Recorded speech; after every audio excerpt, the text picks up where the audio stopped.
আসসালামু আলাইকুম রহমতুল্লাহি ওয়া বারাকাতুহু। সমস্ত প্রশংসা সে আল্লাহ তাআলা যিনি আমাদেরকে দান করেছেন কোরআনের মতো একটি বড় নিয়ামত। তিনি আমাদেরকে সেই উম্মতের অন্তর্ভুক্ত করেছেন যারা তার কালাম তিলাওয়াত করে। কিন্তু আমরা কি কখনো ভেবে দেখেছি যে যেই কোরআন আজকে আমরা এত সহজে আমাদের হাতের কাছে পেয়ে যাচ্ছি, সে কোরআন রাসূল সাল্লাল্লাহু আলাইহি ওয়াসাল্লামের উপর কত কঠিনভাবে নাযিল হয়েছিল?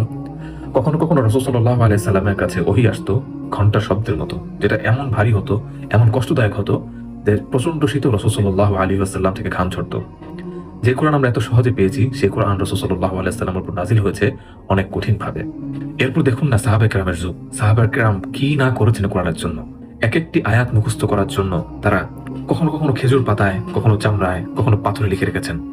রাতের পর রাত জেগে মুখস্থ করেছেন এবং একটি আয়াত এবং একটি হরফকে সংরক্ষণ করার জন্য কত মাইলকে মাইল পাড়ি দিয়েছেন।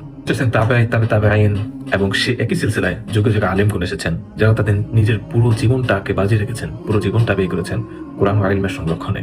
আর আজ আমরা কোরআনকে পেয়েছি সাজানো 2 মলাটের ভিতরে সংরক্ষিত, পেয়েছি মোবাইল ফোনে, পেয়েছি অডিও আকারে, এত সহজে, এত আরামে।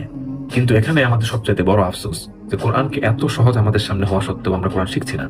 কোরআন আমাদের চোখের সামনে থাকা সত্ত্বেও আমরা কোরআনকে ধরতে পারছি না।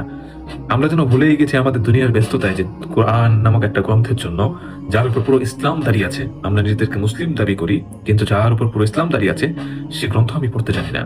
যে গ্রন্থের জন্য রাসূল সাল্লাল্লাহু আলাইহি ওয়াসাল্লাম কত কষ্ট করেছেন, যে গ্রন্থের জন্য সাহাবায়ে কেরাম নিজেদের জীবনকে বাজি রেখেছেন, যে গ্রন্থের জন্য উলামায়ে কেরাম তাদের পুরো জীবনটা ব্যয় করেছেন শুধুমাত্র এই কোরআনটাকে একজনের থেকে আরেকজনের কাছে নির্ভুলভাবে পৌঁছানোর জন্য।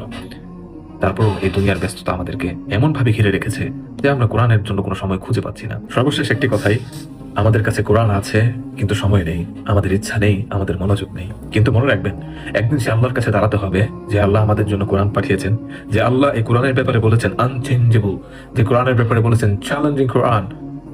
সেই কোরআনের ব্যাপারে একদিন আমরা জিজ্ঞাসিত হব। সেদিন আমরা কোন মুখে আল্লাহর সামনে দাঁড়াবো? কোরআন আমাদের সামনে এত সহজভাবে উপস্থাপিত হবার পর আমরা কোরআন শিখি না, আমরা বলতে পারবো আল্লাহর কাছে? কোরআন কঠিন নয়, কঠিন হচ্ছে আমাদের হৃদয়ে।